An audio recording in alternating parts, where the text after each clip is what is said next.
जहां कभी बम के धमाके गूंजते थे, वहां आज कविताएं सुनाई देती हैं। जहां कभी बंदूकों का राज था, वहां अब कलम का साम्राज्य है। जहां खून से मिट्टी लाल थी, वहां अब स्याही और पेंसिल के छिलके नजर आते हैं।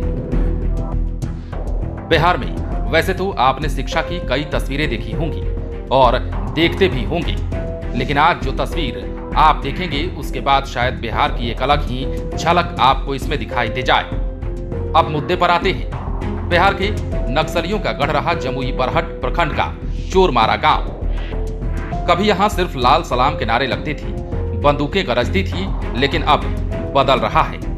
ये बदलाव नक्सलियों के परिवार हिला रहे हैं। यहां के जिस स्कूल को नक्सली ने बम से उड़ा दिया था, अब 15 साल बाद उसकी बहू वहां उसी कैंपस में पढ़ा रही है। बात 2007 की है। कुख्यात नक्सली कमांडर बालेश्वर कोड़ा के नाम से पूरा एरिया खौफ खाता था। सरकार के खिलाफ विद्रोह के चलते उसने गांव के स्कूल को बम से उड़ा दिया था।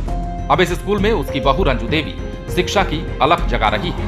वो पूरे इलाके के बच्चों को स्कूल में पढ़ा रही है। इसमें रंजू देवी को सास मंगनी देवी का भी साथ मिल रहा है। रंजू देवी बच्चों की कॉपी पर गुणा भाग सिखा रही है। वो मैट्रिक पास हैं। रंजू देवी के पति सुभाष कोड़ा गांव में ही मजदूरी करते हैं।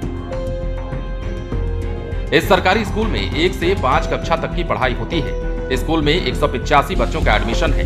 लगभग 50% बच्चे पढ़ने आते हैं। स्कूल में 2 सरकारी टीचर हैं जो कभी कभी आते हैं। स्कूल का भवन पुराना है। नए स्कूल को नक्सलियों ने उड़ा दिया था। इलाके के लोगों को मुख्य धारा में लाने का संकल्प रंजू देवी और मंगनी देवी ने लिया है। स्कूल में बच्चे नहीं आते थे, इसलिए वो हर घर जाकर लोगों को उत्साहित करती थी। बच्चों को स्कूल भेजने के लिए प्रेरित किया और फिर अप्रैल 2022 से बच्चों को पढ़ा रही है। वो सरकारी टीचर नहीं है, अगली पीढ़ी को संवारने के लिए खुद ये काम कर रही है। प्राथमिक स्कूल चोरमारा में पढ़ाने वाली रंजू देवी सामाजिक तौर पर काफी जागरूक हैं। गांव की महिलाओं को भी जॉब करने के लिए उत्साहित करती है। यही कारण है कि चोरमारा की महिलाएं अब जिला प्रशासन तक पहुंच रही हैं, वहां काम देने की मांग कर रही है। पूरा मामला बरहट प्रखंड के चोरमारा का है, जहां नक्सली बालेश्वर कोड़ा और अर्जुन कोड़ा का दहशत था। इनके डर से ग्रामीण गांव से बाहर नहीं निकलते थे। सुरक्षा बल भी इस इलाके में आने से पहले पूरी तरह तैयारी कर लेते थे, लेकिन बालेश्वर कोड़ा की पत्नी मंगनी देवी ने कड़ी मशक्कत के बाद बालेश्वर की विचारधारा को बदला। उन्हें अपने दोनों साथी के साथ आत्मसमर्पण के लिए प्रेरित किया। तीनों ने पुलिस के सामने आत्मसमर्पण कर दिया था। ग्रामीण बताते हैं कि इसी इलाके के जंगल में मुंगेर के तत्कालीन एसपी सुरेंद्र बाबू को नक्सलियों ने बम से उड़ा दिया था।